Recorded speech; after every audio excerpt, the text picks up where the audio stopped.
Hello friends, आपका हमारे YouTube channel chemistry point by doctor Shivi sir में स्वागत है। आज हम आपको फिनॉल का पार्ट लेक्चर नंबर 9 पढ़ाएंगे। उस लेक्चर में हम जो बात करने वाले हैं वो आज बहुत ज़्यादा इंपॉर्टेंट टॉपिक है, वो है रायमर-टीमैन रिएक्शन। और रायमर-टीमैन रिएक्शन की जो हम बात करेंगे विद मैकेनिज्म की बात करेंगे। अगर आप हमारे चैनल पर नए हैं तो इस चैनल को आप सब्सक्राइब कर लें, बेल आइकन को दबाएँ और शेयर करना ना भूलें, जिससे कि मेरे से और स्टूडेंट जुड़ें और वो कुछ सीखें। ठीक है, आई होप इसी आशा के साथ मैं आपको पढ़ाना स्टार्ट करता हूँ। तो आज की जो रिएक्शन है हमारी वो है रायमर-टीमैन रिएक्शन। रायमर-टीमैन रिएक्शन क्या है, बहुत इंपॉर्टेंट है। ये ज़्यादातर परीक्षाओं में पूछी जाती है, चाहे वो यूपी बोर्ड हो या वो सीबीएसई बोर्ड हो, दोनों के लिए ही है। और आईआईटी जेईई मेंस में भी इससे क्वेश्चंस पूछे जाते हैं। तो डायरेक्ट वो प्रोडक्ट भी पूछ लेता है, क्या बनता है। देखिए, जब रायमर-टीमैन रिएक्शन का जो डायरेक्ट प्रोडक्ट बनता है वो बनता है सैलिसिलिक एल्डिहाइड। ठीक है, और ये रिएक्शंस जो है इस तरीके से होगी। तो देखिए, सबसे पहले हम बात करते हैं रायमर-टीमैन रिएक्शन की।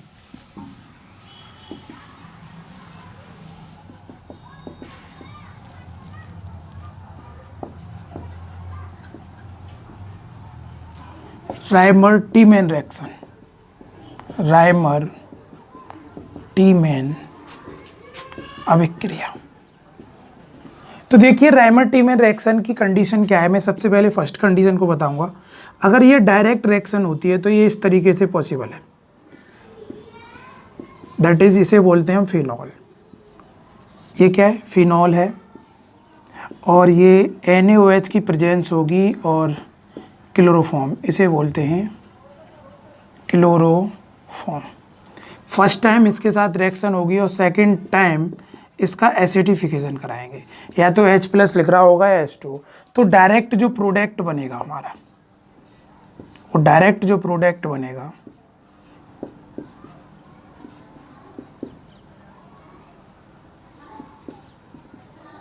इसके बीच में जो बॉन्डिंग होती है वो हाइड्रोजन बॉन्डिंग होती है। कौन सी बॉन्डिंग होती है? हाइड्रोजन बॉन्डिंग होती है। इस तरीके से हम शो कर सकते हैं, H डबल बॉन्ड। ये हाइड्रोजन बॉन्डिंग होती है और हाइड्रोजन बॉन्डिंग ये इंट्रामॉलिक्यूल्स हाइड्रोजन बॉन्डिंग होती है। Intra molecules hydrogen bonding. इसीलिए ऑर्थो वाला प्रोडक्ट जो बनता है वो मेजर होता है। यहाँ पे ये प्रोडक्ट ज़्यादा बनेगा और दूसरा जो प्रोडक्ट है वो कम बनेगा। ठीक है, ये बात समझनी है।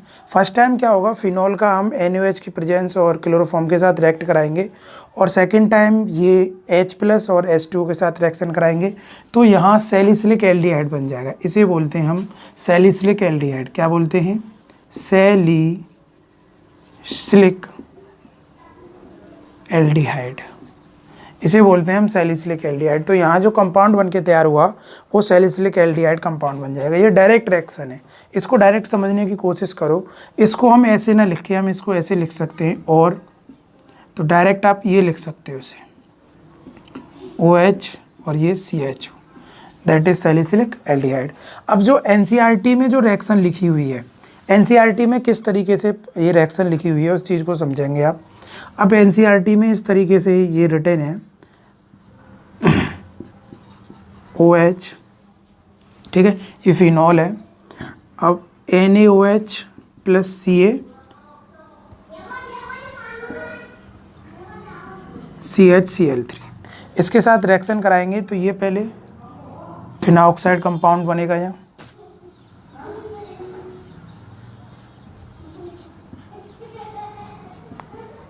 इस पे पॉजिटिव, इस पे नेगेटिव, ये कंपाउंड बनके तैयार हो जाएगा। और ये CHCl2 ये कंपाउंड बनके यहाँ तैयार हो जाएगा। अब दोबारा पिक्चर में NaOH आता है, इसकी 2 यूनिट्स आती हैं NaOH की, और इसमें से NaCl बाहर हो जाता है, क्योंकि 2 Cl हैं 2 Na, तो NaCl बाहर हो जाता है। तो इस तरीके से यहाँ पे जो प्रोडक्ट इंटरमीडिएट जो प्रोडक्ट बनता है वो ये बन जाता है CH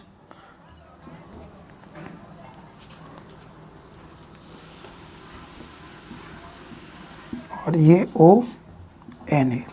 अब इसका क्या कराएंगे, यहाँ से NaCl बाहर हो जाता है। अब इसका एसिडिफिकेशन करा देंगे हम, और एसिडिफिकेशन कराने पर यहाँ जो कंपाउंड बनता है वो क्या बनता है,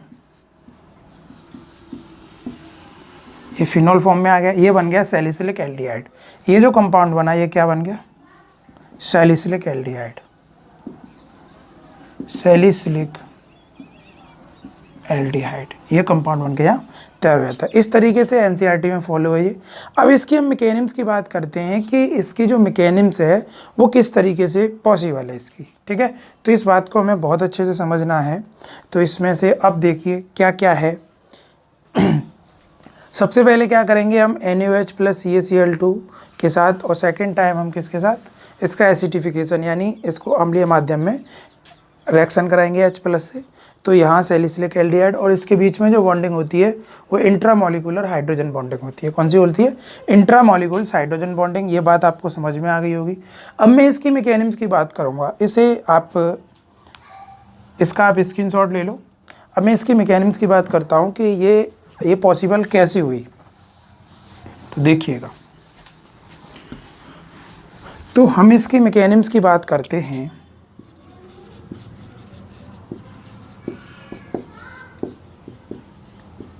क्रियाविधि, तो इसकी क्रियाविधि को हमें समझना होगा। हमारे पास क्या होता है, क्लोरोफॉर्म होता है, और क्लोरोफॉर्म का फॉर्मूला होता है CHCl3, दैट इज क्लोरोफॉर्म। इसको मैं इस तरीके से लिख सकता हूँ HCl, Cl और Cl, ठीक है। अब देखिए इसमें क्लोरीन की इलेक्ट्रोनेगेटिविटी काफ़ी अच्छी होती है, तो ये क्लोरीन यहाँ से रिमूव नहीं हो पाएगा, बट ये हाइड्रोजन रिमूव हो जाएगा। क्या होगा, हाइड्रोजन रिमूव होगा, कार्बन इलेक्ट्रॉनों को खींच लेगा, इस पे पॉजिटिव चार्ज आ जाएगा और इस पे यहाँ नेगेटिव चार्ज आएगा। तो ये जब अपने हाइड्रोजनों को खींच लेगा, अब ये हाइड्रोजनों को कैसे खींचेगा, क्योंकि पिक्चर में हमारे पास NaOH भी होता है, NaOH में से OH आएगा, यहाँ कौन आएगा, OH आएगा। OH पे कैसा चार्ज होता है, नेगेटिव। तो अब ये किसका काम करेगा, एज ए एसिड का काम करेगा। यहाँ से ये दोनों मिलकर क्या निकाल देते हैं, यानी वाटर बाहर निकाल देते हैं। अब यहाँ से H2 बाहर निकल गया, तो हमारे पास एक इस तरीके की स्पीसी तैयार हो जाती है, इस तरीके की एक संरचना तैयार हो जाती है। तो इस कार्बन के पास कैसा चार्ज आ गया, नेगेटिव, और इसके पास लोन पेयर इलेक्ट्रॉन भी आ गए। क्या आ गए, लोन पेयर इलेक्ट्रॉन। अब क्या होगा, क्लोरीन की इलेक्ट्रोनेगेटिविटी काफ़ी अच्छी और इस पर भी माइनस आ गया, तो यहाँ से एक क्लोरीन निकल के जाएगा। ये क्लोरीन अपने इलेक्ट्रॉनों को लेके चलेगा और इसका ये इलेक्ट्रॉन लेके चलेगा, तो कार्बन में प्लस आएगा, प्लस से माइनस खत्म हो जाएगा, ठीक है। तो ये लेके चलेगा इस पर माइनस, तो यहाँ पे अब कुछ स्पीसीज इस तरीके की हो जाएगी, Cl माइनस बाहर हो गया। अब यहाँ जो कंपाउंड बना ये बन गया Cl और इस पर लोन पेयर, बस इसको बोलते हैं डाइक्लोरोकार्बीन। बहुत ज़्यादा इंपॉर्टेंट है, ये इंटरमीडिएट कंपाउंड बन जाता है, इसे बोलते हैं डाइक्लोरोकार्बीन, डाइक्लोरोकार्बीन बोलते हैं इसे। और ये एज ए लुईस एसिड का काम करती है। किसका काम करती है, एज ए लुईस एसिड का काम करती है। तो ये सबसे पहले तो ये अपना इस तरीके से अपनी पिक्चर को सजाएगा, ये पिक्चर सज गई इसकी। अब सेकंड टाइम पे क्या आएगा, अब हमारे पास क्या है, फिनॉल, और फिनॉल आएगा पिक्चर में। ये है हमारे पास फिनॉल, ये फिनॉल है, ये अपने इलेक्ट्रॉनों को अपनी ओर खींचेगा। तो इस पे पॉजिटिव चार्ज आने वाला है और इस पे नेगेटिव चार्ज आने वाला है, इस पे पॉजिटिव चार्ज आने वाला है, इस पे नेगेटिव।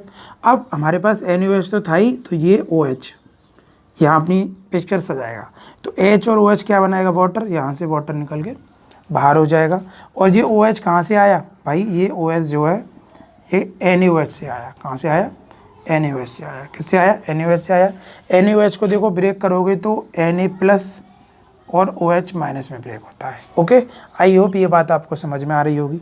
अब क्या हो रहा है, अब यहाँ ये कंडीशन जो बन रही है वो ये कंडीशन बन गई, जरा समझे। अब यहाँ जो कंडीशन बन रही है, अब इस ऑक्सीजन पे क्या है, माइनस चार्ज आ जाएगा। क्या आ जाएगा, माइनस आ जाएगा, और सारे बॉन्ड एज इट इज रहेंगे। ये कंडीशन हो गई। अब ये माइनस इलेक्ट्रॉन जो है इधर शिफ्ट होगा, और ये पाई इलेक्ट्रॉन यहाँ शिफ्ट होंगे। माइनस इधर शिफ्ट होगा, पाई इलेक्ट्रॉन इधर शिफ्ट हो जाएंगे। अब यहाँ कंडीशन को ज़रा समझना है। तो ये कंडीशन क्या हो गई, अब इसकी कंडीशन इस तरीके की, कुछ स्पेसी इस तरीके की बन जाएगी। तो भाई ऑक्सीजन के बीच डबल बॉन्ड आ गया, यहाँ से इलेक्ट्रॉन यहाँ क्या आ गया, माइनस आ गया। और बाद बाकी कंडीशन एज इट इज रहेगी। अब पिक्चर में अब जो कार्बिन हमने बनाई थी, अब ये कार्बिन आएगी पिक्चर में, कौन आएगा, कार्बिन आएगी, Cl और इस पे क्या है, ये लोन पेयर है, ठीक है, ये लोन पेयर है। अब ये क्या करेगा, ये इधर शिफ्ट होगा, यहाँ एक हाइड्रोजन और होता है इस जगह कार्बन के पीछे, तुमने जब भी स्ट्रक्चर बनाया होगा तो CH आता है, CH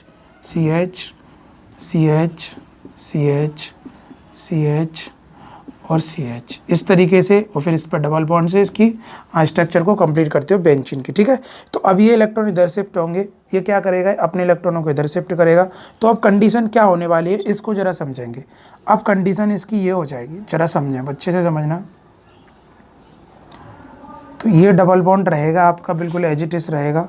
अब यहाँ H था ही आपका, ये H है आपका। अब क्या है, ये कार्बिन इससे अटैच हो गया, अब क्या करेगा, अब यहाँ कंडीशन क्या होने वाली है, अब इसको आपको ये कंडीशन समझनी है। अब इस पे क्या है, इस पे माइनस चार्ज आ गया, इस कार्बन पे कैसा, क्योंकि ये माइनस इधर शिफ्ट हो जाएगा। अब ये कार्बन, तो ये बॉन्ड टूटेगा, ये बॉन्ड इधर शिफ्ट होगा और हाइड्रोजन पे पॉजिटिव आएगा और हाइड्रोजन इस कार्बन पे शिफ्ट हो जाएगा, हाइड्रोजन इस कार्बन पे शिफ्ट होने वाला है। और ये अपनी इसकी एरोमेटिसिटी है वो वापस आने वाली है इस बेंजीन रिंग की, तो ये वापस आएगी और ये इलेक्ट्रॉन इधर शिफ्ट हो जाएंगे, पाई इलेक्ट्रॉन, ये जो डबल बॉन्ड पाई इलेक्ट्रॉन है ये ऑक्सीजन पे दोबारा जाएंगे। तो इसकी कंडीशन कुछ इस तरीके से फॉलो होगी, बनेगी, जरा समझेंगे।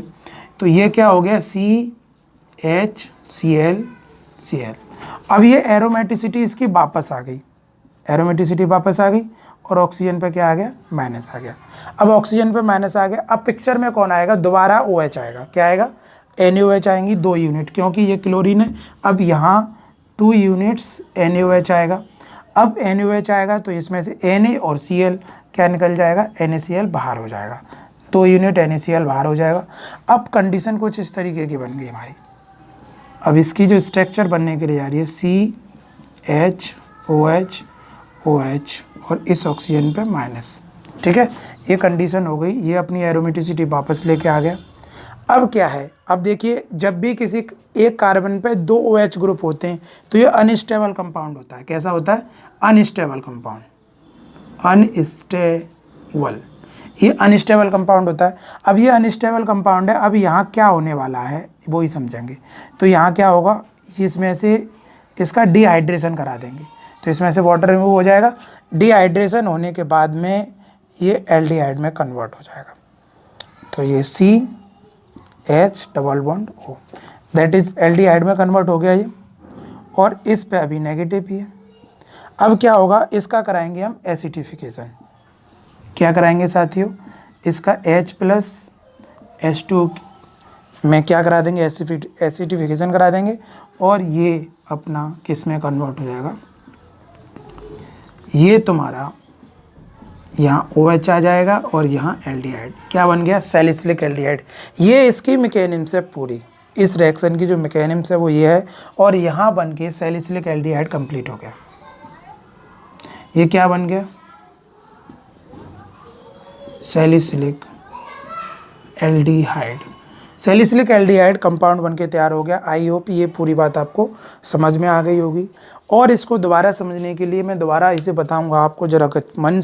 देखिए, पढ़ाई करते समय हमारा पूरा कंसंट्रेशन अपनी पढ़ाई की ओर होना चाहिए, हमारा मन इधर उधर नहीं भटकना चाहिए। अगर हमें सच में ही लाइफ में कुछ करना है तो तुम पढ़ाई से कर सकते हो। अगर जिसके अंदर जो जीनियस है वो कुछ ना कुछ बन जाते हैं, तो इसीलिए आप सभी को जीनियस बनना है और मेहनत करनी है मन लगा के। तो देखिए, सबसे पहले पिक्चर में क्लोरोफॉर्म आता है, क्लोरोफॉर्म में ऐसे NaOH आता है, और ये H और OH क्योंकि ये एसिटिक नेचर इंडिकेट करेगा, तो ये क्या बन जाएगा, इस तरीके का यहाँ एक कंपाउंड बन जाएगा, क्योंकि H निकल जाएगा। H जाते ही कार्बन पर माइनस आ जाएगा। अब क्या करेगा, कार्बन माइनस है तो ये ज़्यादा देर तक रुकेगा नहीं, यहाँ से क्लोरीन की इलेक्ट्रोनेगेटिविटी ज़्यादा होती है, क्लोरीन निकल के जाएगा। इस तरीके से एक इंटरमीडिएट कंपाउंड बन के तैयार हो जाएगा, जिसको बोलते हैं डाइक्लोरोकार्बीन। क्या बोलते हैं, डाइक्लोरोकार्बीन। अगर इसके हाइब्रिडेशन की बात करें तो इसका हाइब्रिडेशन sp2 होता है, दो बॉन्ड और एक लोन पेयर। इसको क्या बोलते हैं, इसको बोलते हैं डाइक्लोरो कार्बीन। अब डाइक्लोरोकार्बीन तैयार हो गया। अब पिक्चर में आता है इधर क्लोरोफॉर्म। क्लोरोफॉर्म NaOH हमारे पास है ही, तो ये क्या करेगा, फिर यही कंडीशन, ये एसिटिक नेचर इंडिकेट करेगा। यहाँ से H निकलेगा, OH पे नेगेटिव, H पे प्लस, H प्लस और OH मिलके क्या बना देंगे, वाटर। वाटर बनाने के बाद में इसकी कंडीशन ऐसी हो जाएगी, ये माइनस इलेक्ट्रॉन इधर शिफ्ट होंगे, ये पाई इलेक्ट्रॉन यहाँ शिफ्ट होंगे, तो स्पेसी इस तरीके की बन गई। मैंने आपको रेजोनेंस कंडीशन में बताई थी, ये फिनोल रेजोनेंस कंडीशन की बात चल रही है। फिनोल रेजोनेंस कंडीशन देखिए, आप या तो एरो लगा दो या फिर रेजोनेंस कंडीशन का स्ट्रक्चर ये होता है, कभी कभी मैं ये लगा देता हूँ, इसको आप यही समझेंगे, ये बनाया है मैंने। ये केवल मैं रेजोनेंस की बात कर रहा हूँ, किसकी बात कर रहा हूँ, रेजोनेंस, ठीक है। रेजोनेंस में मैं कभी कभी ये लगा देता हूँ, लेकिन आपको लगाना ये है, ये वाला डबल एरो लगाना है, क्योंकि ये रेजोनेंस कंडीशन इंडिकेट करता है। अब बाद में जब ये कंडीशन तैयार हो गई तो इस पे नेगेटिव, तो ये लोन पेयर ये माइनस इस कार्बन पे शिफ्ट होगा। जैसे ही ये इधर शिफ्ट होगा तो स्पेसी इस तरीके की होगी। मैंने बताया था यहाँ, हाँ, हर टर्न पे एक कार्बन, एक हाइड्रोजन होता है, जैसा कि मैंने दिखाया। अब ये भी एक अच्छा एसिटिक नेचर इंडिकेट करेगा, तो ये H प्लस करेगा, H प्लस इस कार्बन पे आएगा और यहाँ से ये अपनी बेंजीन अपनी एरोमेटिसिटी को वापस खींच लेगा। वापस खींच लेगा तो इलेक्ट्रॉन दोबारा शिफ्ट होने लगेंगे। ये पाई इलेक्ट्रॉन, ये बॉन्डेड इलेक्ट्रॉन इधर और ये पाई इलेक्ट्रॉन ऑक्सीजन पे शिफ्ट होंगे। अब ये शिफ्ट होने के बाद ये कंपाउंड बना, उसके बाद NaOH दोबारा पिक्चर में आता है। क्लोरीन दोनों रिमूव हो जाएंगी, NaCl निकल जाएगा। NaCl निकलने के बाद मैंने अभी बताया, जिस कार्बन पे 2 OH ग्रुप होंगे वो अनस्टेबल होता है। उसका अनस्टेबल को स्टेबल कराने के लिए हमें डिहाइड्रेशन कराना होता है। डिहाइड्रेशन बोलें तो निर्जलीकरण। इसका वाटर हमने रिमूव कर दिया। वाटर रिमूव करने के बाद फिर इसका हाइड्रेशन का, फिर इसका हमने क्या कराया, एसिडिफिकेशन कराया। एसिडिफिकेशन कराने के बाद हमारा जो कंपाउंड बना वो बन गया सैलिसिलिक एल्डिहाइड। आई होप ये कंपाउंड आपको तैयार हो गया होगा।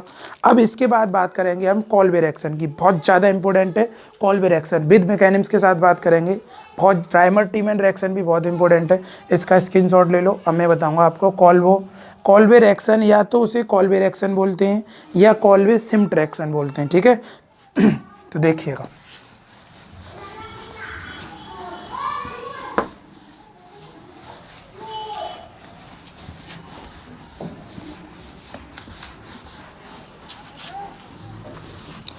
अब हम बात करते हैं कॉल्बे सिम्ट रिएक्शन की।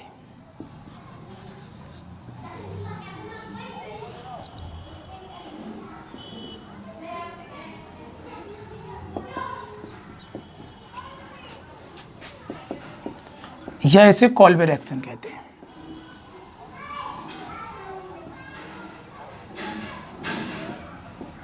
कॉल्बे सिम्ट रिएक्शन,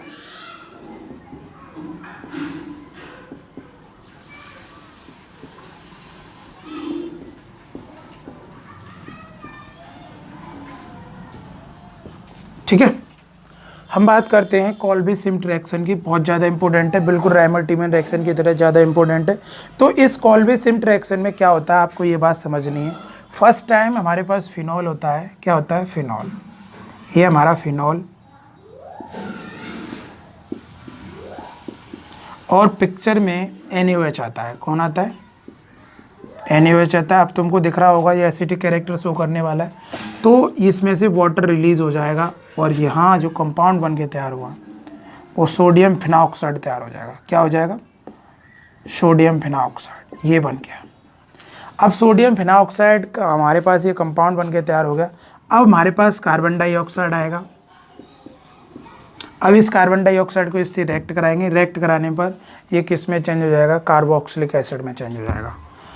तो ये क्या करेगा, मैं बात यहीं पे एक ही बार में शिफ्ट कर सकता हूँ। सेकंड टाइम पे यहाँ एसिडिफिकेशन कराएंगे, ठीक है। एसिडिफिकेशन कराने पर डायरेक्ट ये फिनॉल और यहाँ COOH बन के तैयार हो जाएगा।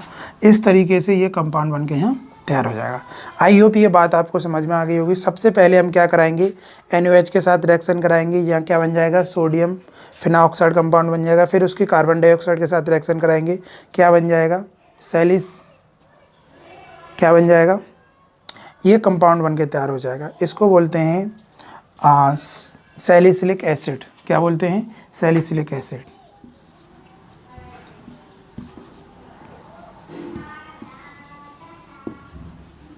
Salicylic acid, okay. इस तरीके से सैलिसिलिक एसिड कंपाउंड बनकर तैयार हो जाता है। अगर हम बात करें इसको वन स्टेप, अब यहाँ से हम क्या करें, इसको ऐसे बनाएं, तो अब हम कार्बन डाइऑक्साइड के साथ रिएक्शन कराएंगे तो यहाँ पे ये कंपाउंड ये बनेगा। समझने की बात है, हमें समझना है कैसे तैयार होगा, NaOH और यहाँ COOH। ठीक है, अब क्या कराएंगे, इसका एसिडिफिकेशन कराएंगे। एसिडिफिकेशन कराने पर ये अपने वापस आ जाएगा, ये NaOH बाहर निकल जाएगा, क्योंकि वाटर में HOH होता है। तो ये क्या है अब इसका एसिडिफिकेशन कराने पर ये फिनॉल में दोबारा वापस आ जाएगा और यह COOH। ओके, तो ये क्या बन गया, सैलिसिलिक एसिड। क्या बन गया, सैलिसिलिक एसिड। अगर इसको हम डायरेक्ट बात करें इसकी, तो हमारे पास क्या है, हमारे पास फिनॉल है, ये हमारे पास फिनॉल क्या है, फिनॉल है। अब फर्स्ट टाइम इसको NaOH प्लस कार्बन डाइऑक्साइड से रिएक्शन कराएंगे, सेकेंड टाइम इसका एसिडिफिकेशन कराएंगे। क्या कराएंगे, एसिडिफिकेशन कराएंगे। तो यहाँ जो डायरेक्ट फाइनल जो कंपाउंड बन के तैयार होगा वो कंपाउंड बन के तैयार हो जाएगा सैलिसिलिक एसिड। क्या बन जाएगा, सैलिसिलिक एसिड। इस तरीके से भी इसको आप लिख सकते हो, रिटर्न कर सकते हो। अब बात करते हैं इसकी मैकेनिज्म की। सर ये पॉसिबल कैसे है, बन गया, ये हमें समझ में आता है बन गया, लेकिन ये पॉसिबल कैसा है, इसको मैं क्लियर करूंगा मैकेनिज्म से। ठीक है, इसका आप स्क्रीनशॉट ले लो। इसको बोलते हैं सैलिसिलिक एसिड, बहुत ज़्यादा इंपॉर्टेंट है।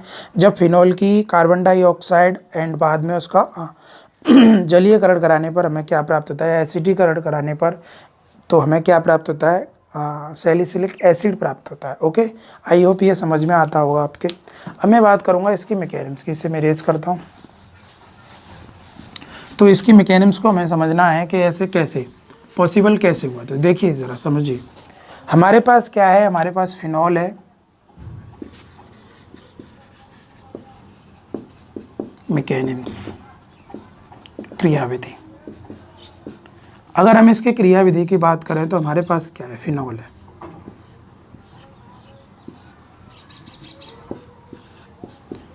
That is phenol. ये अपने इलेक्ट्रॉनों को अपनी ओर खींचेगा। तो अब क्या होगा, इसे खींचने क्यों आएगा, क्योंकि हमारे पास NaOH था।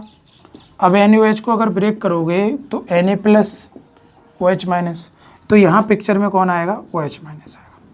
तो ये दोनों मिलकर वाटर बाहर निकाल देंगे। जब ये वाटर बाहर निकाल देंगे तो इसकी कंडीशन इस तरीके की हो जाएगी, इस कार्बन पे माइनस आ जाएगा, तो ये माइनस इधर शिफ्ट होगा और ये पाई इलेक्ट्रॉन यहाँ शिफ्ट होंगे। तो ये मैंने आपको रेजोनेंस कंडीशन में बताया था। रेजोनेंस कंडीशन में मैं आपको बता चुका हूँ, मैं रिविल सिविल का एरो लगा देता हूँ, बट आपको इसको ना लगा के ये लगाना है। ठीक है, ये है रेजोनेंस दिखाता है, ये डबल एरो जो है रेजोनेंस कंडीशन दिखाता है, बट मैं ऐसे ही लगा देता हूँ, लेकिन आपको ये लगाना है। ठीक है, ध्यान रखना है इस बात का। तो अब ये क्या है, ये बन गई, इस तरीके की स्पेसी तैयार हो गई। अब इस कंडीशन को बनने के बाद में यहाँ होगा क्या, ये समझना है। तो देखिएगा ये क्या हो रहा है यहाँ अब ये क्या हो रहा है, यहाँ डबल बॉन्ड आ जाएगा और इस जगह माइनस तैयार हो जाएगा, ये माइनस आ गया। अब यहाँ माइनस आ गया और बाद बाकी बॉन्ड एज इट इज रहेंगे।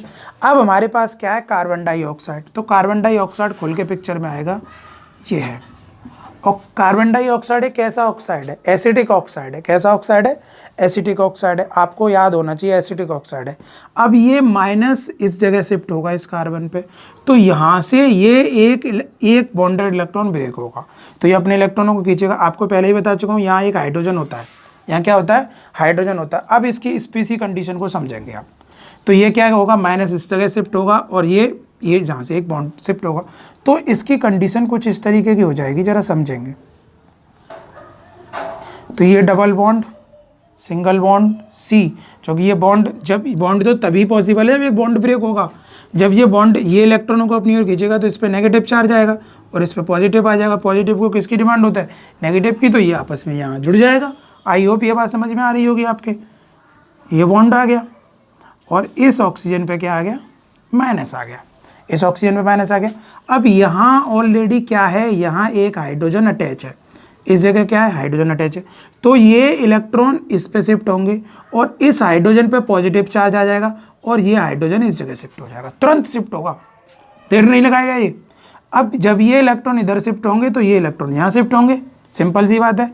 तो और ये बॉन्ड एज इट इज रहेंगे। अब कंडीशन कुछ ऐसी आने वाली है, इसको जरा समझेंगे आप। तो ये क्या है, ये हाइड्रोजन इधर शिफ्ट हुआ, तब ये शिफ्ट हो गया तो OH ग्रुप यानी कार्बोक्सिलिक ग्रुप फॉर्म हो गया। तो जब ये हाइड्रोजन बॉन्ड COH, क्लियर।